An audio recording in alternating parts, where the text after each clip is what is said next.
these rules and processes unapologetically. And I will do it. Let me tell you here and now. I will. Within the confines of the law, and I know it. So what's really going on between Botswana and Burkina Faso? While much of the relationship is still under wraps, analysts point to increased diplomatic exchanges, shared rhetoric in international forums, and subtle alignment on issues of regional independence. Observers note that Botswana's leadership has recently praised African-centered development strategies, similar to those pushed by Traore. While no formal military alliance has been declared, the growing ideological closeness is impossible to ignore. To Washington, this alliance could signal a drift away from the Western sphere of influence. To Pan-Africanists, it's a sign of solidarity and a shift towards self-determination. Who say, and for those who say that there is a military base in Botswana, a U.S. military base in Botswana, I want to understand it. I'm from that area, Tabepaswa area. It's next to Molepolole, and it's an ongoing story that the U.S. have a military base in Botswana. There's political parties from outside of Botswana.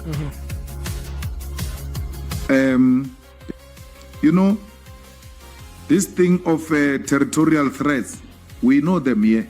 We've got an army base here in Botswana. What is America doing here in Botswana? Why is Africa not in American borders? What do you call that? And you come and say imperialism and colonialism is finished. When people expand their territorial expansion through putting military bases at our borders, there's a military base here.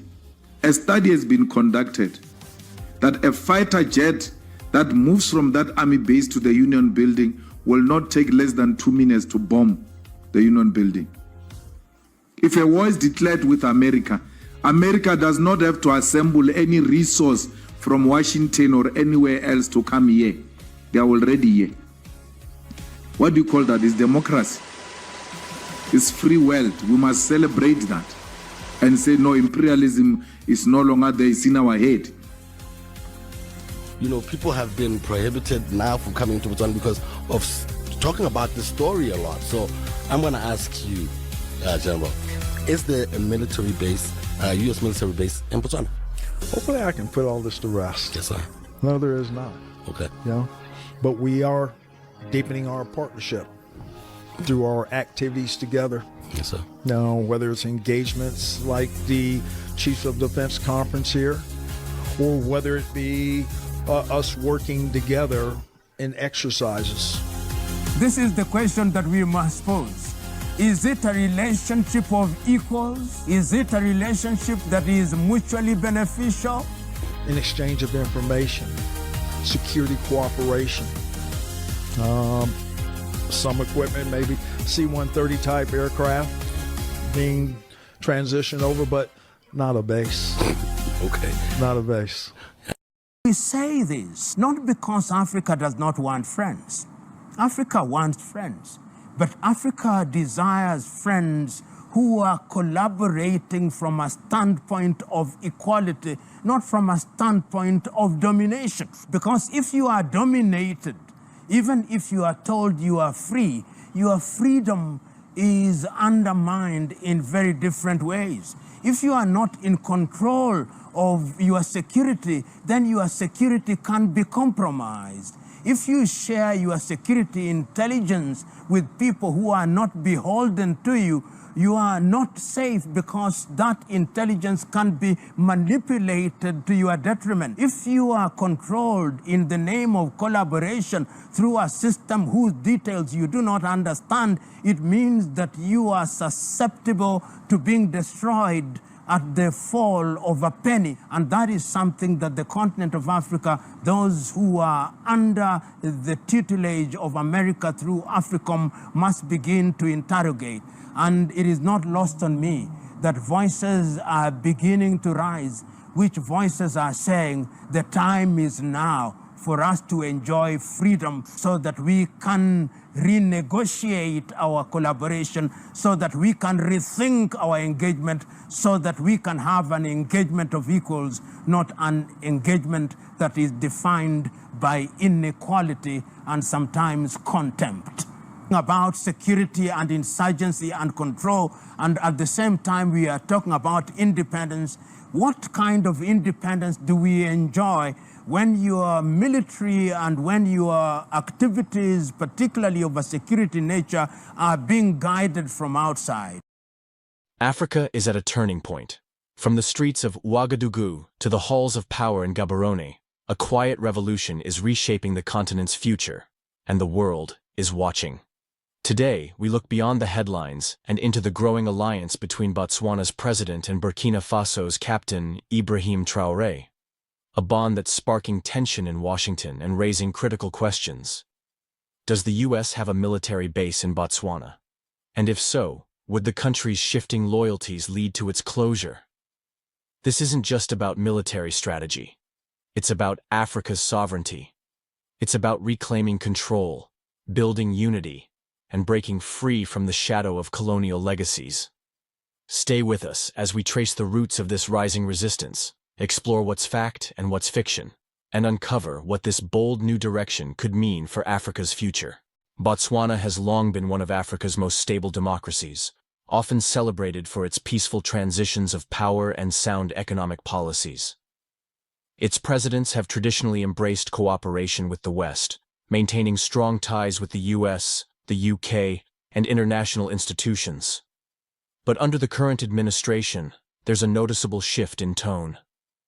While Botswana has not outwardly rejected its Western allies, its leadership has shown a growing interest in African-centered development, partnerships with emerging powers like China and Russia, and a willingness to question old alliances. This is where the new narrative begins. The country's political evolution may signal a deeper transformation, one that aligns more closely with the growing Pan-African movement sweeping across the continent. Captain Ibrahim Traore is not your typical African leader. Rising to power in 2022 through a popular military transition in Burkina Faso, Traore has quickly become a symbol of resistance to Western intervention and a bold voice for African sovereignty. Young, charismatic, and ideologically driven, he represents a new generation of African leadership, unafraid to speak against imperialism and call for unity among African nations. His speeches resonate with youth across the continent, calling for an end to dependency and the return of African resources to African hands. His decision to cut ties with France, expel foreign troops, and embrace partnerships within Africa has sparked both admiration and alarm. It's no wonder that any African leader aligning with Traore becomes a subject of intense international interest or scrutiny. Across the continent, a movement is rising. From Mali to Uganda, from the streets to parliaments, Africans are demanding more than aid and handshakes. They're demanding respect, control, and a future they build themselves. Pan-Africanism is no longer just a philosophy. It's becoming a political force. Rooted in the belief that African nations must unite and support one another to break free from neo-colonial chains, it calls for collaboration, self-reliance, and cultural pride. This sentiment is particularly strong among young Africans who see Western influence as a barrier to true progress. They want leaders who represent their interests, not foreign ones. And when leaders like Traore, and possibly Botswana's president, echo these ideas, the message spreads fast. So what's really going on between Botswana and Burkina Faso? While much of the relationship is still under wraps, analysts point to increased diplomatic exchanges, shared rhetoric in international forums, and subtle alignment on issues of regional independence. Observers note that Botswana's leadership has recently praised African-centered development strategies, similar to those pushed by Traore. While no formal military alliance has been declared, the growing ideological closeness is impossible to ignore. To Washington, this alliance could signal a drift away from the Western sphere of influence.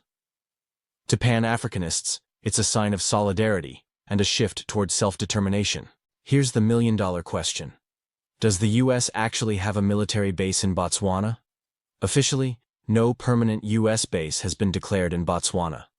However, the country has participated in joint military exercises with the U.S. and has welcomed American troops for training purposes under AFRICOM initiatives. There have also been rumors of undisclosed facilities or cooperative security locations that serve U.S. interests without public acknowledgement. This lack of transparency fuels suspicion. If a base or military installation exists, officially or unofficially, then any change in Botswana's foreign alignment could indeed threaten U.S. access and influence in the region. The Western media hasn't ignored these developments. Subtle headlines frame the relationship as concerning, unexpected, or destabilizing. U.S. diplomats are watching closely, and internal reports likely assess the risk of Botswana following Burkina Faso's path. But the real challenge for the West isn't just about Botswana. It's about the trend. If more African nations begin aligning with each other instead of their traditional Western partners, U.S. influence could begin to erode faster than anticipated. This explains the quiet anxiety in Washington, and the increasing interest in every diplomatic move made in Southern Africa. Let's explore a few possible scenarios. In the best-case scenario, Botswana asserts more independence but maintains peaceful ties with both the West and African allies, pursuing a balanced foreign policy that puts African interests first. In a more dramatic scenario, Botswana publicly questions U.S. military presence, demands greater transparency, or even ends its military cooperation altogether. Such a move would send shockwaves across diplomatic circles and encourage other African nations to follow suit. In the long term, we may be witnessing the slow unraveling of decades of Western military dominance in Africa, replaced by regional security pacts, African-led development, and a redefined relationship with global powers. This moment in African history is about more than geopolitics. It's about dignity. It's about Africans deciding their own futures, forming alliances on their own terms, and refusing to be pawns in a global chess game. Botswana and Burkina Faso may seem like an unlikely pair, but in this new era, it's not geography that matters, it's vision. And when two leaders share a dream of African unity and independence, that's more powerful than any foreign military base. As the continent continues to awaken, one thing becomes clear. Africa is not for sale. It's not a battleground. It's a birthplace of bold ideas, brave leaders, and a future shaped by Africans, for Africans. The question isn't whether the U.S. will lose its grip.